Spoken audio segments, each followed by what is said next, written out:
ചൂടിക്കൊണ്ടും മഞ്ഞത്തൂകിൽ ചുറ്റിക്കൊണ്ടും മണിക്കുഴലൂതിക്കൊണ്ടും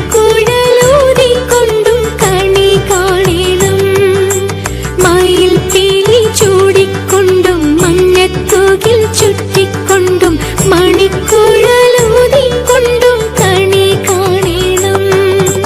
ചെത്തി മന്ദാരം തുളസി പിച്ചകമാലകൾ ചാർത്തി ഗുരുവായൂർ